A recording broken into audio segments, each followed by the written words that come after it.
Liverpool have agreed a deal to sign Hugo Ekitike from Eintracht Frankfurt. Brilliant news coming out this morning. Fabrizio Romano has given it the here we go.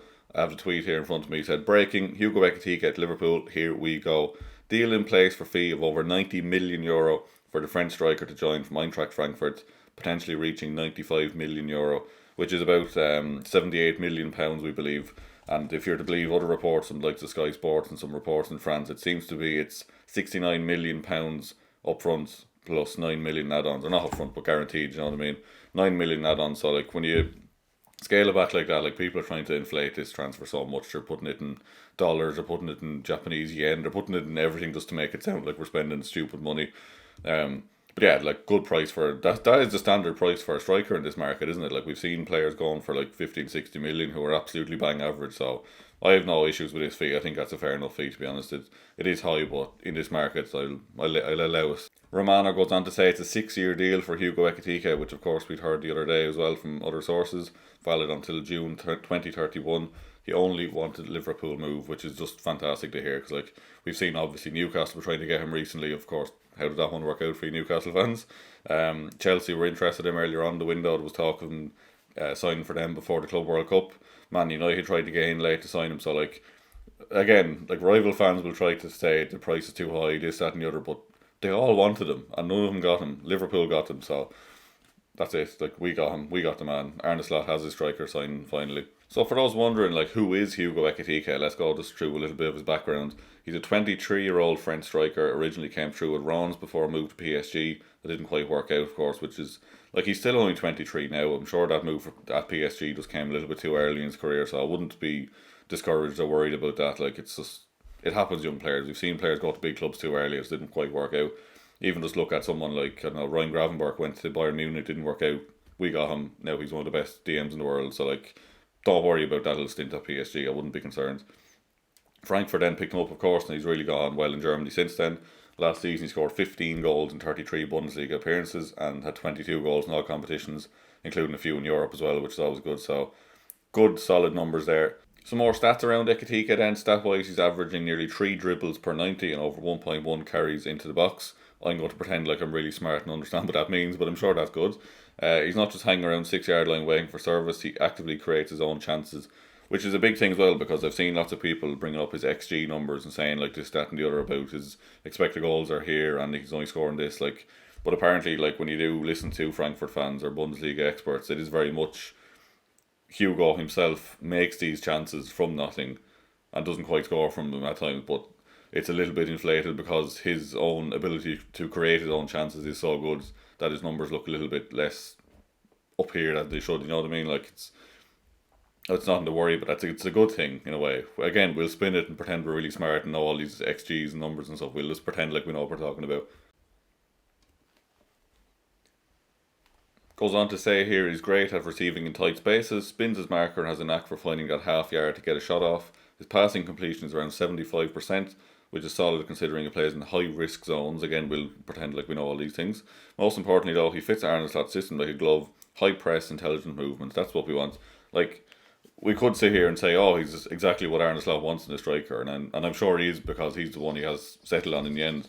But it is going to be interesting to see how we do play with Ekitike now, because of course, like, we've been fantastic last year, but Slot is only playing with the players he had at the time. Like, I'm sure there was certain things he wanted to implement he couldn't with the players he had, so it will be fascinating to see how he gets on. Of course, we have Wirtz coming in as well behind him. We have Frimpong and Kirkes on the wing, so that'll be more bombing up and down, and having that aerial threat of Ekitike up front as well will help, of course, with that. You would also have to think this probably does spell the end of Darwin Núñez's career at Liverpool.